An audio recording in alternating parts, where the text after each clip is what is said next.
नमस्कार भक्तों। आज की कथा है सोमवार व्रत की। भगवान शिव की भक्ति से जुड़ी हुई एक अद्भुत ये कथा सिर्फ एक पूजा की नहीं बल्कि श्रद्धा, आस्था और परम विश्वास की है, जो एक साधारण इंसान को भी भगवान के निकट ले जाती है। तो चलिए आरंभ करते हैं आज की कथा। एक ऐसे समय में जब लोग कर्म और धर्म तो जीवन का आधार मानते थे। बहुत समय पहले की बात है। एक गांव था, शांत, हरियाली से भरा हुआ, जहां लोग सीधे सच्चे थे। उसी गांव में रहता था एक साहूकार, बहुत ही धनवान, लेकिन किस्मत से एक अभागा, क्योंकि उसके पास सब कुछ था पर संतान नहीं थी। हर रोज की तरह उसकी हवेली के आंगन में चहल पहल तो होती, लेकिन दिल के किसी कोने में एक सूना दर्द हमेशा बैठा रहता था। साहूकार ने कभी हार नहीं मानी। हर सोमवार वो उपवास करता और बड़े विधि विधान से भगवान शिव और माता पार्वती की पूजा करता। धूप, दीप, बेलपत्र, कच्चा दूध और मन में सच्ची श्रद्धा, ये सब लेकर वो शिवलिंग के सामने घंटों बैठा रहता। उसकी आंखों में उम्मीद होती थी और होठों पर सिर्फ एक प्रार्थना, हे भोलेनाथ, मुझे एक पुत्र का सुख प्रदान करें।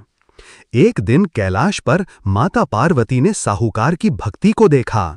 वो भावुक हो गईं और उन्होंने भगवान शिव से कहा, माता पार्वती, प्रभु देखिए, ये भक्त कितना समर्पित है। हर सोमवार आपकी पूजा करता है, क्या उसकी इच्छा पूरी नहीं होनी चाहिए? भगवान शिव शांत स्वर में, हे पार्वती, ये संसार कर्म भूमि है। जैसे बीज बोया जाता है वैसा ही फल मिलता है। इसके पूर्व जन्मों के कर्म ऐसे हैं कि इसकी कुंडली में संतान का योग नहीं है। लेकिन माता पार्वती ने हार नहीं मानी।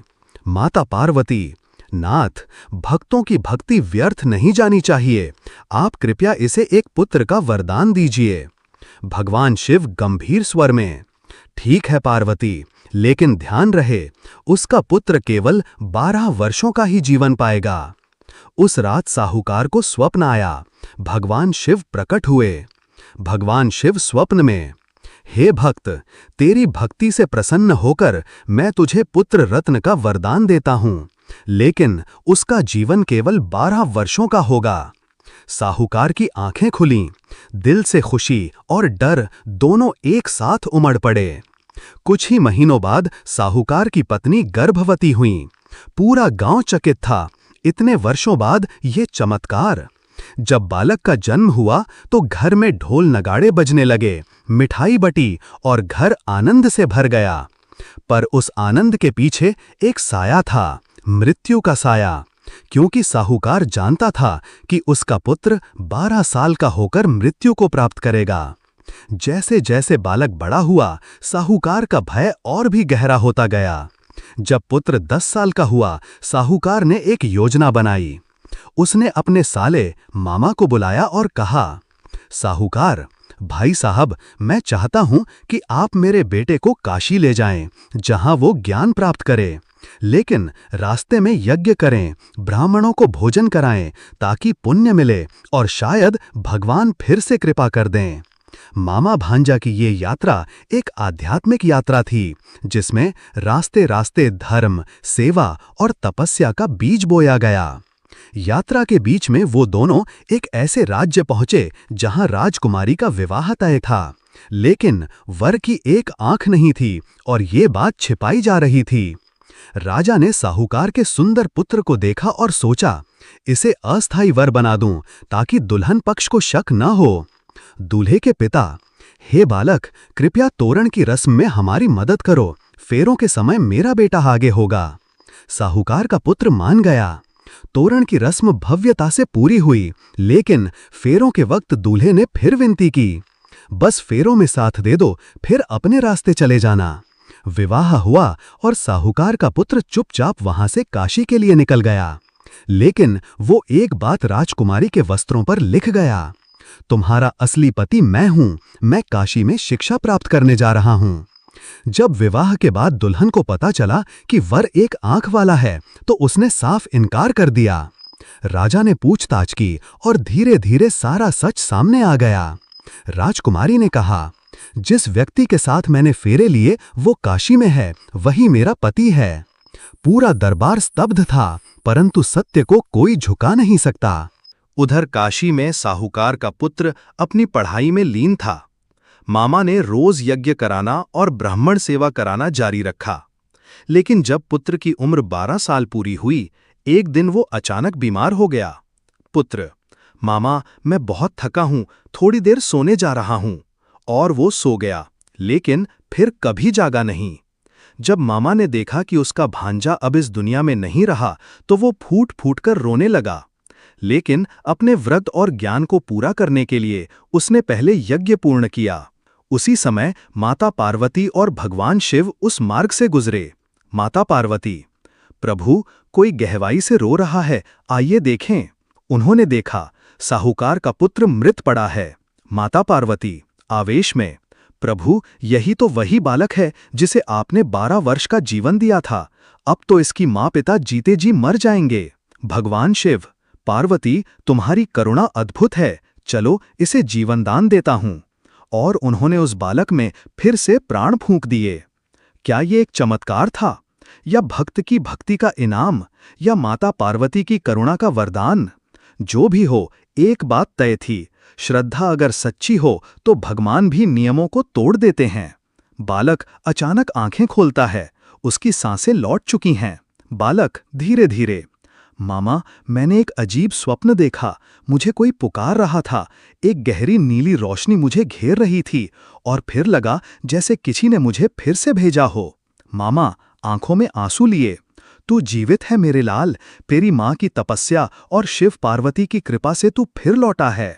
अब मामा और बालक काशी से लौटते हैं, लेकिन बालक अब पहले जैसा नहीं रहा। उसके भीतर अद्भुत शांति है, एक आध्यात्मिक ऊर्जा है। शिव का स्पर्श उसे एक साधारण बालक से एक दिव्य आत्मा में परिवर्तित कर चुका था। उसकी आंखों में अब वैराग्य नहीं था, लेकिन मोह भी नहीं। जब साहूकार और उसकी पत्नी ने अपने पुत्र को जीवित देखा तो वे रो पड़े। माँ ने उसे अपने गले से लगा लिया और फूट फूट कर रोने लगी। माता, तू फिर लौट आया बेटा, ये चमत्कार है, शिव की कृपा है। साहूकार कांपती आवाज में, बेटा अब मैं जीवन में किसी और चीज की इच्छा नहीं करता, बस तेरे साथ के कुछ और दिन चाहता हूं। उसी समय एक दूत राजा के महल से आता है। दूत, राजा ने आदेश भेजा है, राजकुमारी ने व्रत लिया है कि वो अपने असली पति को ही स्वीकार करेगी। आपके पुत्र के साथ जो विवाह हुआ था उसी को राज्य द्वारा स्वीकार किया गया है। अब वक्त था उस विवाह को पूर्ण रूप से समाज के समक्ष स्वीकार कराने का।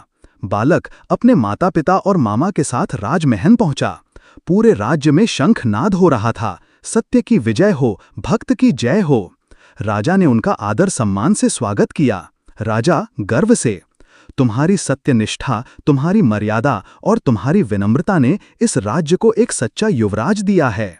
राजकुमारी भावुक स्वर में, मैं जानती थी मेरा जीवन साथी वही है जिसने मेरे वस्त्र पर सच लिखा था, मैं उसी के साथ जीवन बिताना चाहती हूँ। इस बार पूरा विवाह विधि विधान से हुआ। मंत्रोच्चारण, सप्तपदी, अग्नि के साथ फेरे, आशीर्वादों की वर्षा। ये विवाह अब केवल सामाजिक नहीं बल्कि आध्यात्मिक स्तर पर भी पूर्ण हुआ था। शिव की लीला, पार्वती की करुणा और श्रद्धा की शक्ति के बीच। राजकुमार अब केवल राजकुमारी का पति नहीं बल्कि प्रजा का हितैषी भी बन चुका था। उसने गांवों में स्कूल, कुएं, मंदिर बनवाए, हर सोमवार को उपवास रखता और शिव मंदिर में गरीबों को भोजन कराता। उसने कहा, अगर शिव मुझे मृत्यु से लौटा सकते हैं तो मैं अब इस जीवन को सिर्फ सेवा में लगाऊंगा। साहूकार ने भी अपना सारा धन धर्म कार्यों में लगा दिया। उसने अपने गांव में एक भव्य शिवालय बनवाया जहां हर सोमवार को कीर्तन, भजन और कथा होती। साहूकार वृद्ध होते हुए, मेरे प्रभु ने मुझे न सिर्फ पुत्र दिया बल्कि मेरा जीवन ही बदल दिया। राजकुमारी ने हर सोमवार व्रत रखना शुरू किया। वो वट वृक्ष के नीचे पूजा करती, शिव पार्वती का ध्यान करती और एक दिन उसे भी पुत्र रत्न की प्राप्ति हुई। ये चमत्कारों की श्रृंखला नहीं थी, ये थी विश्वास की यात्रा। वर्षों बाद जब पुत्र वृद्ध हुआ और उसकी आत्मा शांत हो चली, एक दिन उसने सब कुछ छोड़कर हिमालय की ओर प्रस्थान किया। कहा जाता है कि वहां उसने अंतिम श्वास लिया और फिर कभी लौटा नहीं, लेकिन वो शिव में विलीन हो चुका था। हे शिव भक्तों, ये कथा केवल एक परिवार की कहानी नहीं है, ये हर उस व्यक्ति की कहानी है जिसने श्रद्धा के दीपक को कभी बुझने नहीं दिया। अगर आपको ये कथा प्रेरणादायक लगी तो कृपया चैनल को सब्सक्राइब करें, वीडियो को शेयर करें और हर हर महादेव कमेंट में जरूर लिखें। जय भोलेनाथ।